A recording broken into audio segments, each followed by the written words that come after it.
Welcome, John here. I'm excited to share with you another adventure from my Papa's House Family Story Poem series. The family stories in this series have been inspired by family memories and events. They are nostalgic in nature.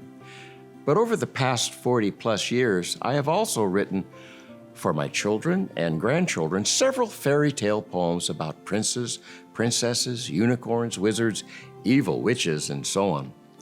So when my firstborn grandchild, Cassandra, wanted an original script to perform for her middle school speech contest, Cassie didn't want any of my other ones. She wanted a new story, and she wanted it to be about a dragon. Et voila, I now present to you a fairy tale I call Cassandra and the Dragon. To Cassandra Lenore, it was never a chore to plant flowers wherever she could, in planters mulched with hay, in crock pots made of clay, or in window boxes made of wood. Tulips were her passion. Tulips were the fashion. They looked like lollipops on a stick. Tulips grow in every hue except for the color blue. She had them all. Just take your pick. Then one morning in late May, she found to her utmost dismay that many tulips were burnt to black ash. Who would do this, she thought. Cassandra became so distraught. How could someone turn beauty into trash? Cassandra made up a plan that would capture the man, woman, or child that committed this crime. I will put more tulips in my window box. My plan is quite simple, but as clever as a fox. The tulip toasting culprit will not escape this time. Cassandra decided to fight. She would stay up all night, and this flower flamer shall be caught. Staying awake was very tough, but then sounds, sure enough. Noises outside my window, she thought. She peeked outside to see a dragon, tall as a tree, holding a pink tulip in its claw. It is, at the very least, a most magnificent beast. Cassandra flinched as she saw what she saw. I never met a dragon before. If it sees me, I fear it may roar. I shall hide from him under my bed. It does not seem mad with power. It gently speaks to every flower. Cassandra crept closer to hear what it said. Pretty little flower, you have so much power in your blossom so bright. I wish that I were you. Then I would not be blue. I'm such a scary fright. On the last sad stutter, the dragon did utter. A flame burst from its mouth and its nose. Its fire flamed the flower with such a fiery power that the pink tulip now looked like a black rose. This poor dragon stuttered as it spoke. This sad dragon turns tulips into smoke. I feel sad about what I just saw. It is sad it has a stuttering flaw. It cannot control its speech or its flame. I shall take it to my school, if it is tame.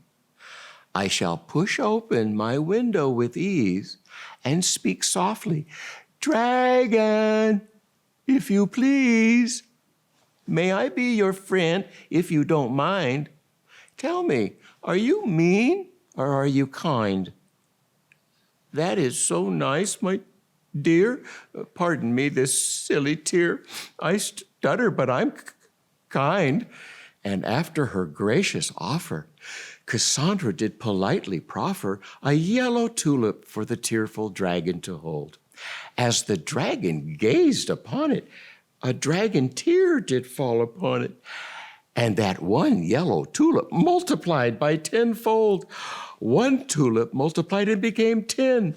More tears magically made more again.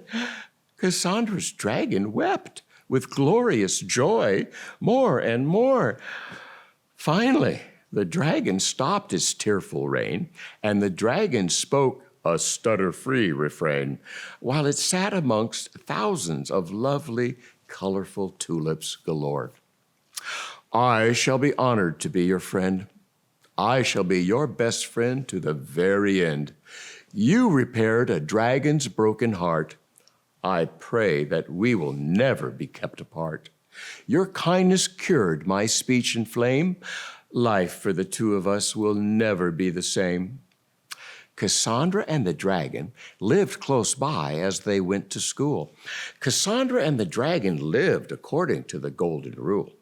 Cassandra and the dragon lived for flowers and lots of laughter.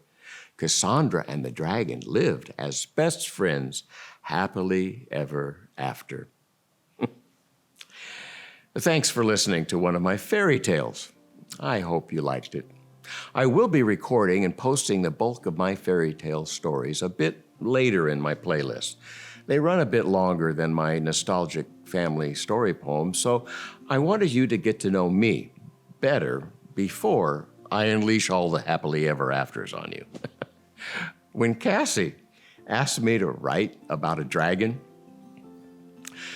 my first instinct was to make the dragon the bad guy. You know, breathing fire all over everybody and requiring the ultimate battle between the bold knight and stuff, but that just wasn't my Cassie.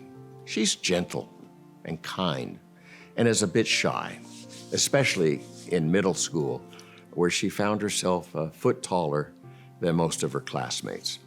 And so I created a story about an awkward, shy dragon with a speech disorder who adores tulips, and a young girl who helps this shy and troubled soul feel welcome and loved. And, oh, by the way, Cassie still loves dragons, so much so that she has a very handsome one on her left shoulder. Thanks again for joining me here and listening to this story from my series of poems and memories in Papa's house. If you like this one, please subscribe and explore through our other videos on the channel.